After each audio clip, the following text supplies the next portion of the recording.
says for the president and the country, that could be a bad move.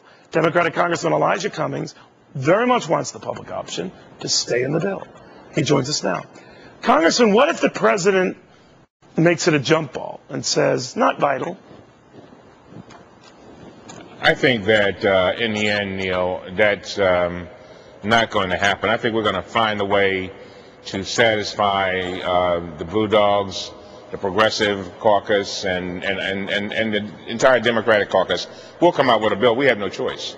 Do you think he's just setting deliberately a fight up with liberals, maybe folks like yourself, to say, look, I love Elijah, I love all of his slightly more liberal colleagues, but come on, enough's enough. I want a deal.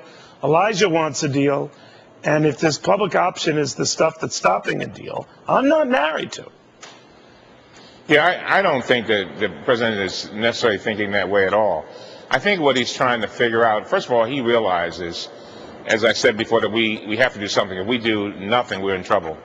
But he has a genuine concern about folks who don't have insured and people who are underinsured. And so I think he's going to do everything in his power to bring us together. It may be something of the nature of Jim Clyburn, our whip's proposal that was mentioned in Politico today, whereby you do the public option piece in 2013, but you have some pilot programs leading up to it, beginning immediately. I think there are all kinds of ways to accomplish this. Congressman, you just reached a key point. That in other words, he wants a public option, but he doesn't necessarily think we need to have it now. Do you agree with that? That as long as it was baked into the cake, even if that other cake comes out of the oven a few years from now, you're still going to have it?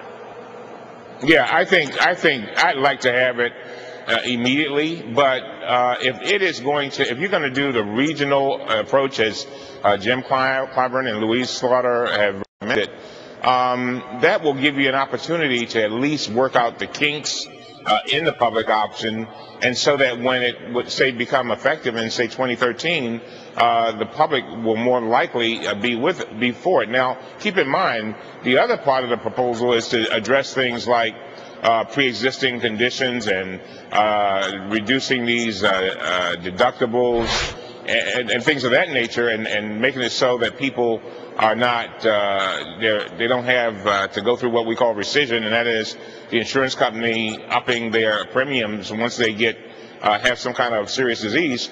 Then, I mean, those are the kind of things that need to start immediately. So I think that what I'm trying to say to you, Neil, is that I think we're going to resolve this. I really do. And I'm glad to know that the president will be addressing the Congress. Yeah, but don't you think, I mean, I read an act of desperation into that, Congressman. Maybe not, but I mean, it sounds like he's kind of left it in your colleagues' hands, and not you, but a lot of your colleagues botched it. There were all these different proposals and counter proposals, and no one knew who was on first. And it seems like he's taken this bill by the horns and said, you know what, I guess I am the president. I'm going to propose. These guys can dispose, but I got to get cracking. Time's a wasting.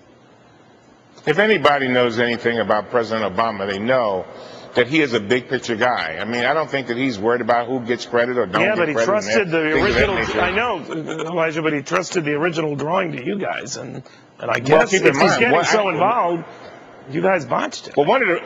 Well, I think one of the reasons why he did that is left it up to the Congress pretty much. He gave some broad parameters, was because he saw what happened with regard to Hillary Clinton's efforts and Bill Clinton's effort a few years ago, and the Congress complained and the Senate complained that they didn't have involvement. Well, let me tell you something.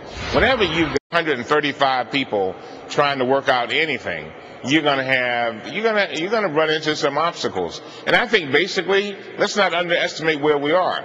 We've come further than any administration has come to bringing about health care reform. It actually started when Truman tried to do it many, many years ago. So you still think you still think you're going to get something?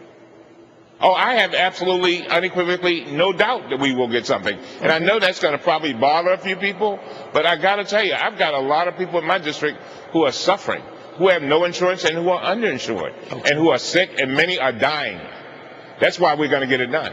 Elijah Cummings, thank you very much. It's always an honor, Neil. Same here.